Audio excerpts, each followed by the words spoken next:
Coba bayangkan, kita hidup di Eropa beberapa ratus tahun yang lalu. Saat itu, raja punya kekuatan hampir tanpa batas.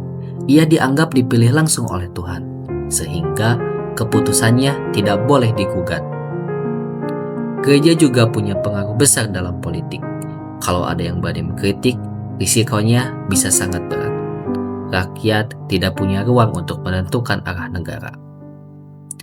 Tapi kemudian di abad ke-17 dan ke-18 muncul gerakan besar yang mengubah cara orang berpikir. Gerakan itu disebut abad pencerahan. Di masa ini, para pemikir mulai mengatakan bahwa akal manusia itu penting. Kekuasaan tidak boleh diterima begitu saja tanpa dipertanyakan. Negara tidak boleh berdiri hanya untuk atas dasar tradisi atau klaim kehendak Tuhan, tetapi harus masuk akal dan adil. Dari sinilah lahir gagasan-gagasan baru tentang hak, kebebasan, dan kedaulatan rakyat. Dan tiga tokoh yang sangat berpengaruh dalam perubahan ini adalah John Locke, Voltaire, dan Jean-Jacques Rousseau.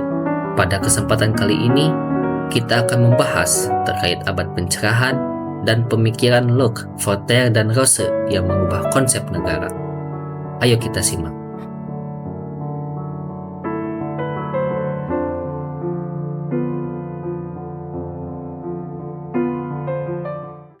Kita mulai dari John Locke. Ia lahir di Inggris tahun 1632 dan hidup di masa penuh konflik politik. Ia menyaksikan bagaimana raja dan parlemen saling berebut kekuasaan. Dari pengalaman itulah, ia mengembangkan pemikiran yang sangat berpengaruh sampai sekarang. Menurut Locke, setiap manusia sejak lahir punya hak dasar yang tidak boleh diganggu-gugat. Ia menyebutnya sebagai hak alamiah, yaitu hak untuk hidup, hak untuk bebas, dan hak untuk memiliki sesuatu. Hak-hak ini bukan pemberian raja, bukan pula hadiah dari negara. Hak ini melekat pada manusia sejak lahir. Lalu, untuk apa negara dibentuk? Menurut Locke, negara dibentuk melalui kesepakatan bersama atau kontrak sosial. Tujuannya hanya satu, yaitu melindungi hak-hak yang tadi disebutkan. Jadi, negara itu sebenarnya pegawai rakyat. Ia bekerja untuk menjaga keamanan dan kebebasan warga. Yang menarik dari sini, Locke juga mengatakan bahwa kalau pemerintah menyalahgunakan kekuasaan dan melanggar hak rakyat, maka rakyat berhak menggantinya. Ini pemikiran yang sangat berani pada zamannya. Dari sinilah lahir ide tentang pemerintahan terbatas, supremasi hukum, dan hak asasi manusia yang kita kenal sampai sekarang.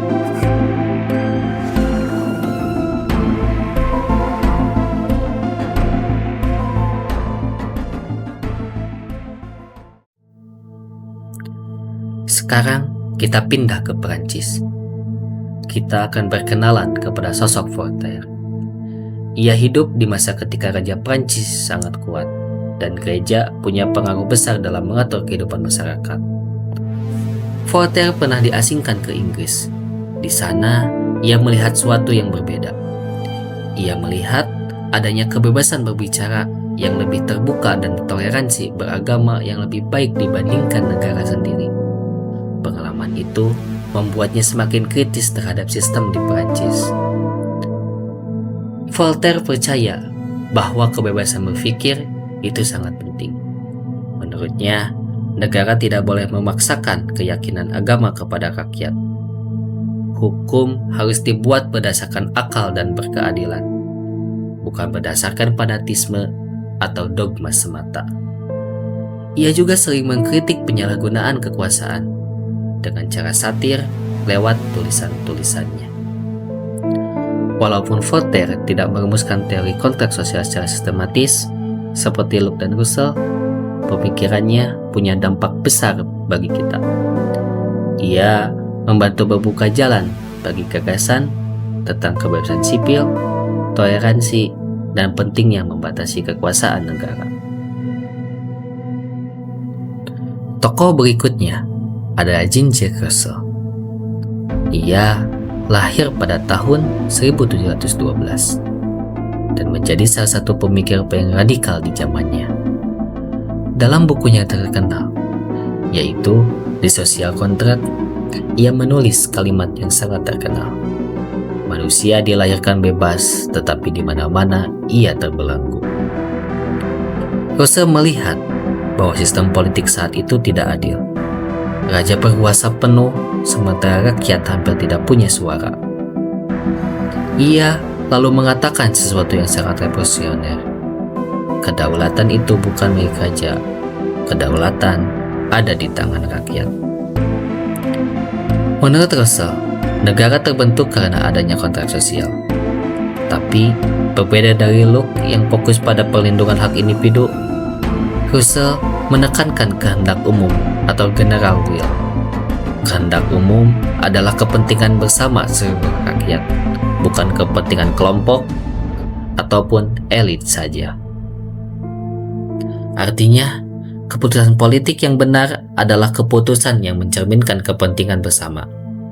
Dalam pandangannya, rakyat bukan sekadar objek yang diperintah, tetapi objek yang ikut menentukan arah negara. Pemikirannya inilah yang kemudian menginspirasi revolusi Prancis dan memperkuat gagasan tentang republik dan demokrasi modern.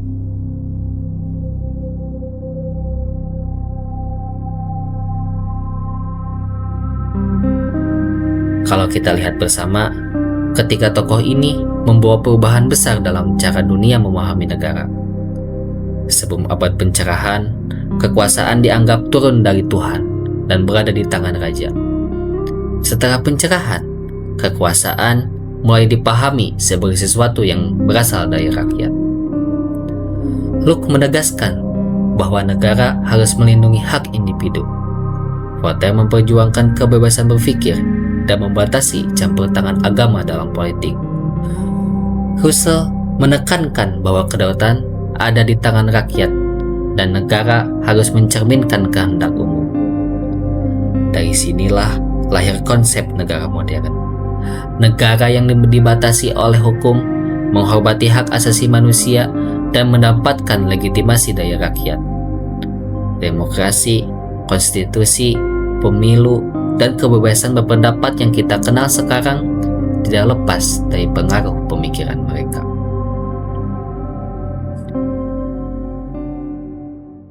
Abad pencerahan bukan cuma cerita masa lalu. Gagasan-gagasan yang lahir di masa itu masih kita rasakan sampai sekarang. Ketika kita berbicara tentang hak asasi manusia, tentang kebebasan berbicara, tentang pemerintah yang harus bertanggung jawab kepada rakyat, sebenarnya kita sedang berbicara tentang warisan Locke, Voltaire, dan Russell.